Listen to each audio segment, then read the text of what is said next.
네, 오늘 오전에 나온 국제금융기사 중에 오바마 대통령이 12월 17일부터 1월 6일까지 장기 휴가를 가겠다고 밝혔습니다. 무슨 자신감일까요? 재정 절벽에 대해서 긴박한 상황인데도 불구하고 휴가를 가겠다.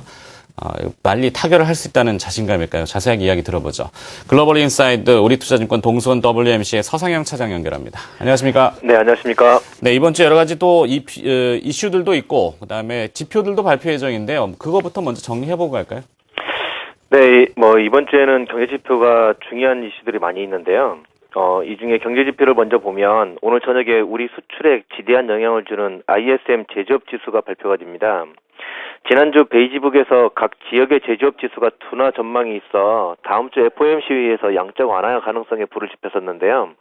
ISM 제조업 지수는 전달의 51.7보다는 낮은 51.5로 나올 것으로 예상하고 있습니다. 결국 샌디의 피해가 어떻게 영향을 줄지 여부는 좀 지켜봐야 될 것으로 판단되고 있고요. 오히려 이러한 제조업 지수보다는 금요일 발표되는 고용보고서에 큰 영향을 주었을 것으로 판단하고 있는데 지난달 17만 1천 명의 고용 증가가 있었으나 이번 달에는 8만 명에 그치고 실업률도 7.9%에서 8.0%로 증가할 것으로 여기고 있는 모습입니다. 결국 시장 참여자들이 재정 절벽과 유로존 경기 둔화, 여기에 샌디의 피해가 결정적으로 악영향을 줄 수 있다는 점에서 우려감을 자극하고 있는 모습인데요. 이러한 불확실성이 한꺼번에 시장에 유입이 된다면 시장 참여자들은 관망이나 차익 매물을 내놓을 수 있다고 볼 수 있습니다.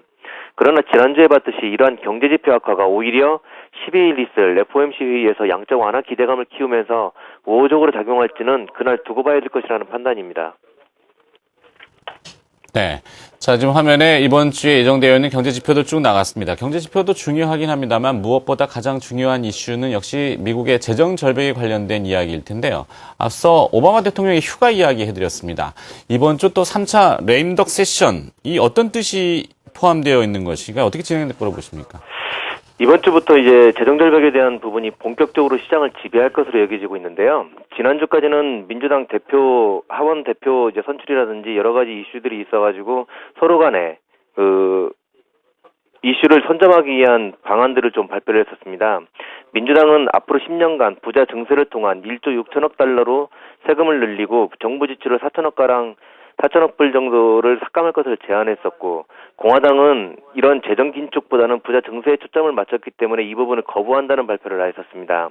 그러면서 건강보험 등 헬스케어 관련 부분을 대폭 손질을 요구를 하면서 이 부분의 예산을 축소해야 된다는 입장을 발표하는 등 팽팽한 흐름을 이어가며 난항을 보이게 만들었었습니다.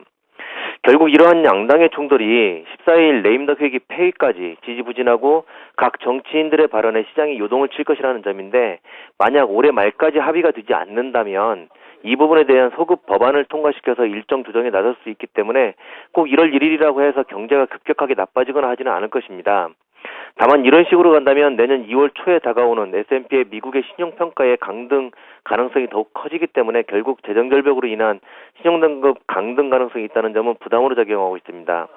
즉 이번 주에도 여전히 민주당에서는 부자 증세를, 공화당에서는 헬스케어 기금 손질을 가지고 팽팽한 줄다리기를 하면서 정치인들의 발언 하나하나에 변동성이 커질 수 있다는 점을 인식하고 장에 대비해야 될 것으로 판단되고 있습니다.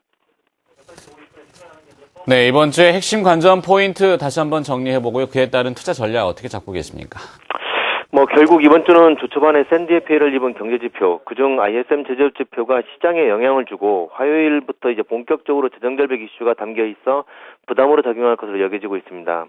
그러나 이제 지난주 정치인들의 발언들이 이어지면서 일단 서로의 입장을 확인하는 모습을 보였기 때문에 이번 주부터는 본격적으로 협상이 진행되면서 이제 발언 하나하나의 변동성이 확대될 것으로 판단되고 있습니다.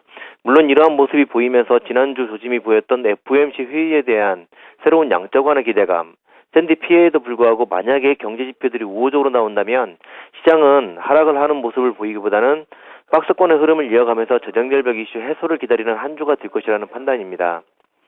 즉 재정절벽 협상 관련 이슈로 변동성이 확대될 수 있다는 점은 부담스럽기는 하지만 여전히 정치인들이 이러한 파국보다는 협상에 유리한 모습을 보이고 있기 때문에 긍정적인 모습을 보일 가능성이 크다고 볼 수 있습니다. 그렇다고 해서 적극적으로 대응을 하기에는 부담스럽고, 여전히 시장은 단기적인 매매와 더불어서 미국에서 재정절벽 이슈가 해소될 때까지 기다리는 인내심을 가져야 될 것이라는 판단인데요. 최근에 보면 외국인과 연기금이 지속적으로 매수를 하고 있고, 특히 경기 민감주들에 대한 매수는 향후 전망에 대해서 아주 좋은 모습을 보일 것이라는 판단 속에서 저점 시 매수를 하는 관점에서 대응을 해야 될 것이라는 판단입니다. 네, 글로벌 인사이드 우리 투자증권 동수원 WMC의 서상영 차장이었습니다. 고맙습니다. 네, 감사합니다.